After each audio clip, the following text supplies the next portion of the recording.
Alright, page 3 starts with number 40, and it says, let's find 16x to the 1/4 y to the 3/4 to the negative 4th.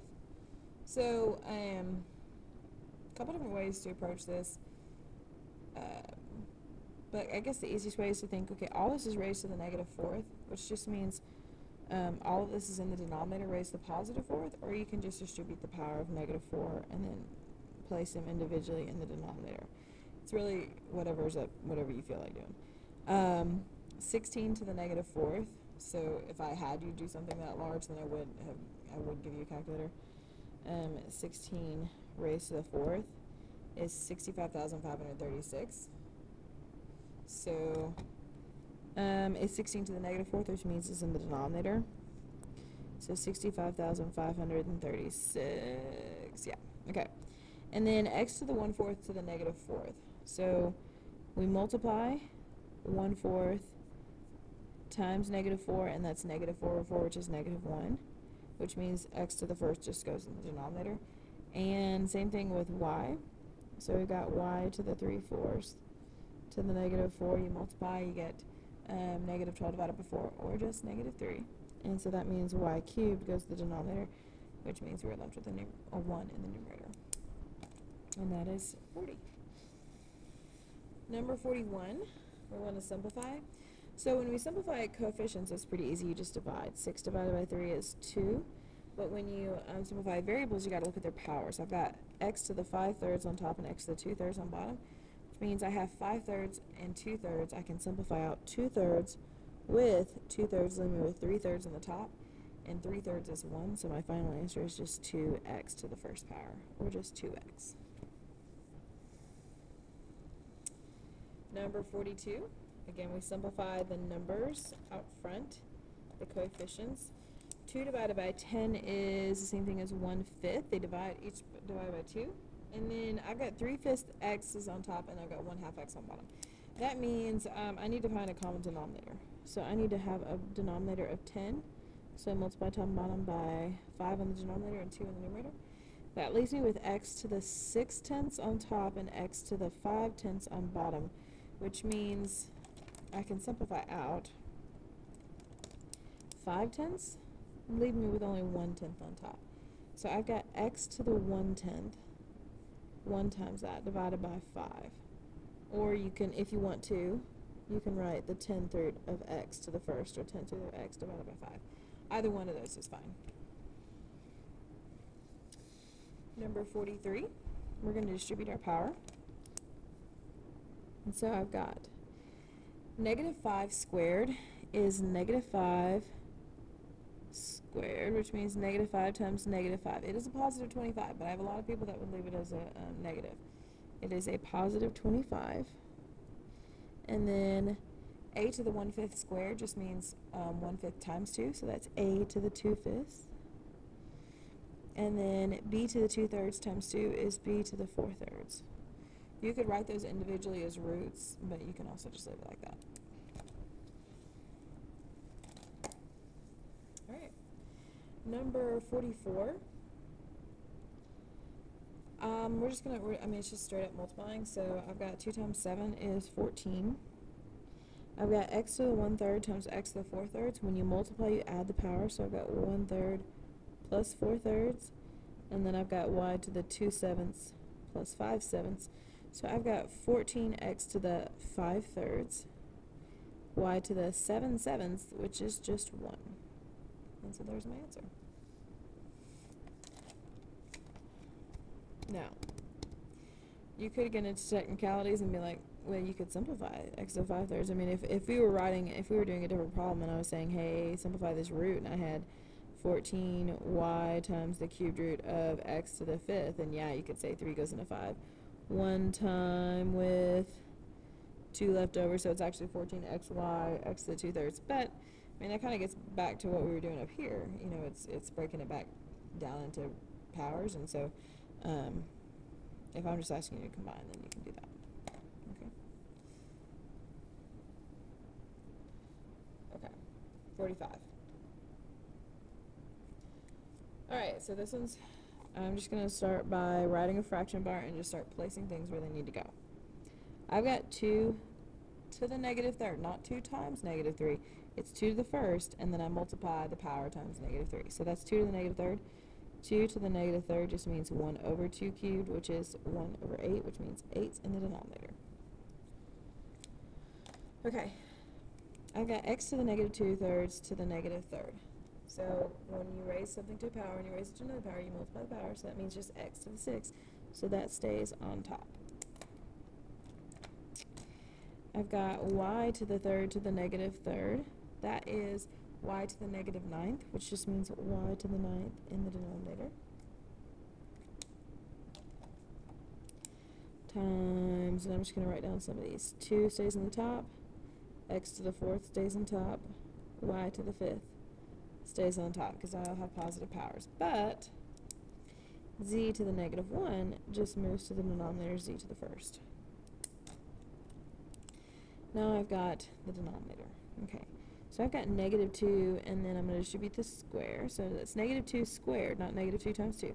It's negative 2 to the second power, which means negative 2 times negative 2 is positive 4, so that puts a 4 down in the denominator,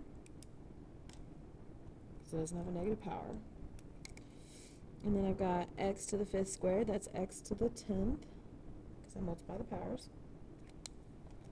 And then I've got y to the second to the, y to the negative second to the second. That's y to the negative 4th, which means y to the 4th in the numerator. And lastly, I have z to the 4th to the second, so I multiply 4 times 2, that is z to the 8th. So I've got z to the 8th in the denominator. Okay, if you want to go and start canceling and simplifying, you can. I like simplifying the numerator and denominator, I like to go ahead and just like combine everything in the numerator, combine everything in the denominator, and then simplify. So I've got the coefficient 2, I've got x to the 6th and x to the 4th, that's x to the 10th, and then I've got y to the 9th. So when we multiply, we add. And then in the denominator, I've got 8 times 4, which is 32. I've got x to the 10th, I like to stay in order. I've got y to the 9th. And then I've got z to the 9th. And so a couple things happen. 2 divided by 32 is 1/16. The x to the 10th simplify out, the y to the 9th simplify out, and then I'm just left with that. So I've actually just got 1 over 16z to the 9th. Okay. If you wanted to go ahead and start simplifying up here, you could have. You could have said, okay, well, that's the same thing. Never mind. But I was going to say, like, if you wanted to, you could go ahead and say, like, you notice that you got a 2 and a 4, so make that a 4. And so you got 4 times 4. You notice that that's y to the 9th, but that's y to the 9th, so then you cancel them out. You got x to the 6th, you got x to the 10th, that's 4, but then you got x to the 4th and x to the 4th, so those go away. So you could really just see that you're left with nothing in the numerator, and then 4 times 4, and then z to the 1st times z to the 8th. But I kind of prefer putting them all together and then simplifying. So whatever you like, though. 46 is this, and so, okay, I'm going to keep my parentheses in line. So I've got all of this in the numerator being raised to the 4th, so I'm going to simplify the numerator and then distribute the power of 4. So that means I need to distribute this first. So I've got a to the multiplied 24th, b to the negative 12th, and b to the negative 3rd in the numerator. 6 times negative 2 is negative 12, and then b to the negative 3rd is beside it, which means a to the 24th, b to the negative 15th, all to the 4th, divided by a cubed. And then b to the 0 is just 1, so I'm just going to mark that out. Okay. Let's distribute the power and then put them where they belong. A to the 24th to the 4th. So you multiply 24 times 4, 20 times 4 is 80, and 4 times 4 is 16, so it's a to the 96th power. And then negative 15 times 4 is negative 60, which means b to the 60th belongs in the denominator. And then a cubed is already down here, and it's got a positive power, so it stays. The only thing that simplifies is 3 of these simplify out with 3 of those, so with 93 on top. So I've got a to the 93rd divided by b to the 60th.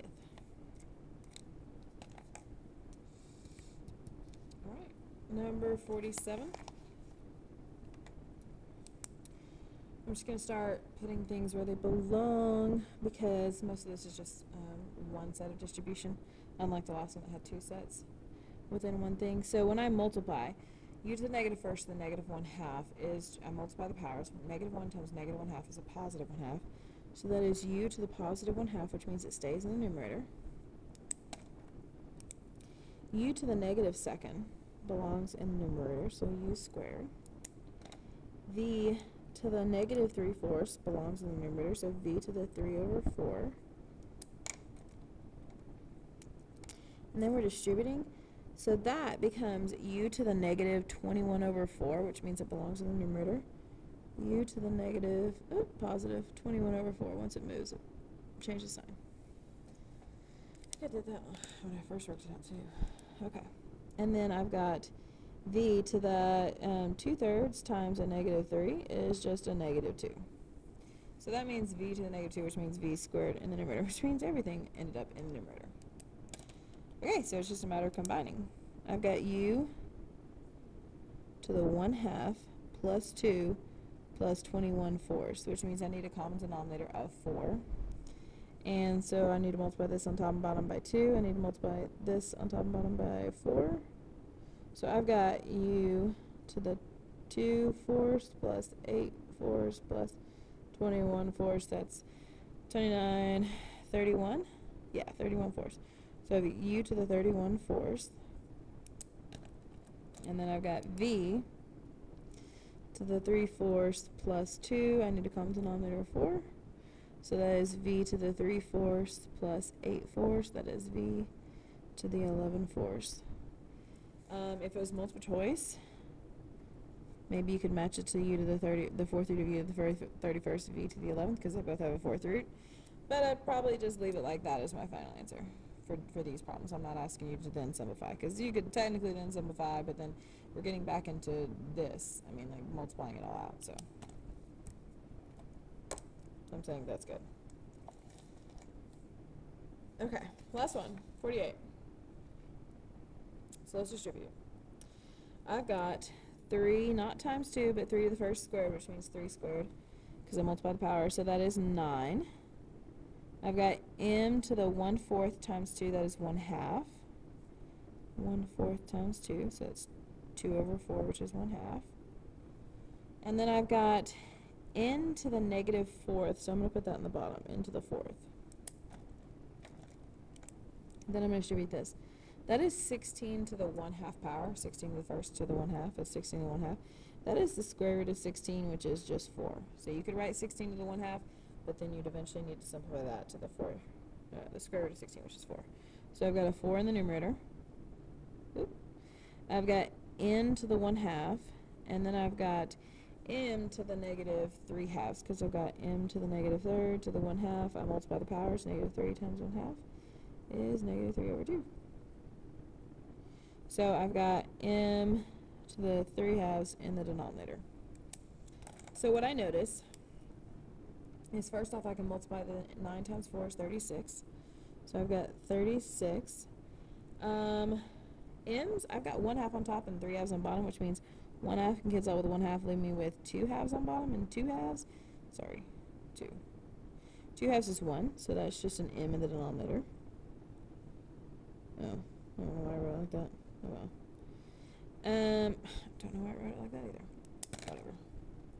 And then n's. So I've got 1/2 on top and 4 on bottom. So if I find a common denominator between, so n to the 1/2 divided by n to the 4/1. If I multiply top and bottom by 2 on this, then I have a common denominator. So I have n to the 1/2 on top and n to the 8/2 on bottom. So I could simplify out 1/2 with 1/2, leaving me with 7/2. So I've got m n to the 7/2 in the denominator. And that is okay. And yeah, that is the square root of the denominator. I'm not worried about it. You don't need to rationalize that, because I didn't ask you to do that in this portion. That is what's kind of what makes this all confusing, is because, you know, there's no best answer. This is an answer versus that is an answer versus a simplified version.